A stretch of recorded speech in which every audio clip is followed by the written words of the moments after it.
हम सब के बीच में जैन आचार्य विद्यासागर जी महाराज का शरीर रात्रि 1:30 बजे शांत हो गया, ऐसी हम सबको सूचना मिली है।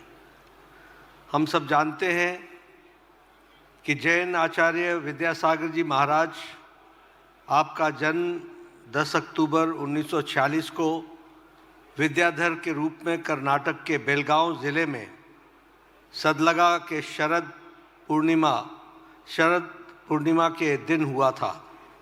उनके पिता श्री मल्लप्पा थे, जो बाद में मुनि मलिसागर बने। उनकी माता श्रीमती जी थीं, जो बाद में आर्यका समयमती बनी। विद्यासागर जी 30 जून 1968 में अजमेर में 22 वर्ष की आयु में आचार्य ज्ञान सागर की दीक्षा, जो आचार्य शांति सागर शिष्य थे, उनसे ली। आचार्य विद्यासागर जी को 22 नवंबर 1972 में ज्ञान सागर जी द्वारा आचार्य पद दिया गया। केवल विद्यासागर जी के बड़े भाई गृहस्थ थे। उनके अलावा घर के सभी लोग ने संन्यास लिया था। उनके भाई अनंतनाथ जी और उनके दूसरे भाई शांतिनाथ जी ने आचार्य विद्यासागर जी से दीक्षा ग्रहण की और मुनि योग सागर जी और मुनि समय सागर जी के नाम से कहलाए गए। आचार्य विद्यासागर जी संस्कृत के, प्राकृतिक साहित्य के और विभिन्न आधुनिक भाषाओं में हिंदी, मराठी, कन्नड़ में विशेषज्ञ स्तर पर ज्ञान रखते थे। उन्होंने हिंदी और संस्कृत के विशाल मात्रा में रचनाएं की थीं। 100 से अधिक शोधार्थियों को उनके कार्य पर मास्टर्स डिग्री और डॉक्टरेट के लिए अध्ययन करने का भी सौभाग्य मिला। उनके कार्य में निरंजना शतक, भावना शतक, परिशः जया शतक, सुनीति शतक और शर्माना शतक शामिल हैं। उन्होंने काव्यमुख माटी की भी रचना की। विभिन्न संस्थानों में यह स्नातकोत्तर के रूप में हिंदी के पाठ्यक्रम में पढ़ाया जाता है। आचार्य विद्यासागर जी के धार्मिक कार्यों ने प्रेरणा स्रोत रहे। आचार्य विद्यासागर जी के शिष्य मुनि क्षमा सागर जी ने उन पर आत्मवेशी नामक जीवनी लिखी है। इस पुस्तक की अंग्रेजी अनुवाद भारतीय ज्ञानपीठ द्वारा प्रकाशित हो चुका है।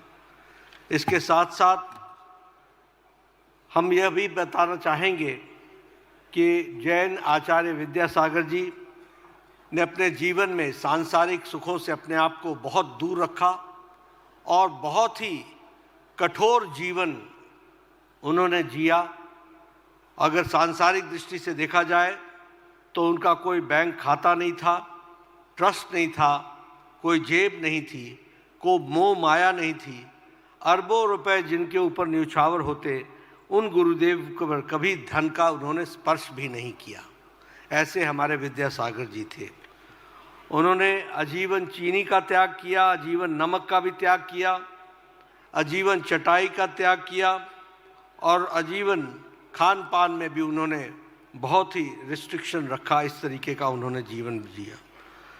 पूरे भारत में सबसे ज़्यादा दीक्षा देने वाले एक ऐसे संत थे जो सभी धर्मों में पूजनीय थे।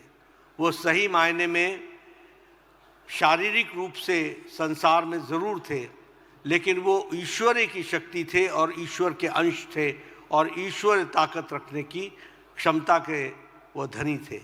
ऐसे आचार्य विद्यासागर जी आज हम सबके बीच में नहीं रहे हैं। उनके शरीर का तेज ऐसा था जिसके आगे सूरज का तेज भी फीका हो और कांति के चांद भी फीका हो। ऐसे हम सबके आदरणीय आचार्य जैन मुनि जी हम सब के बीच में नहीं रहे हैं।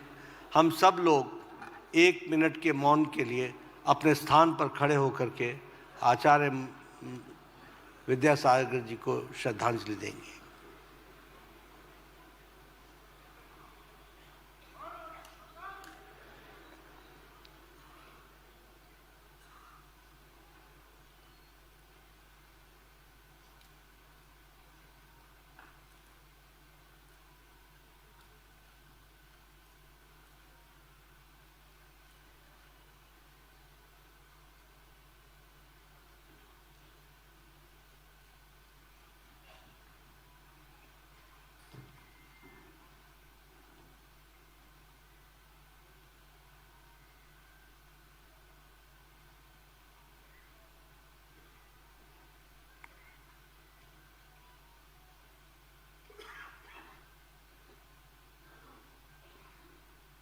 ओम शांति शांति शांति।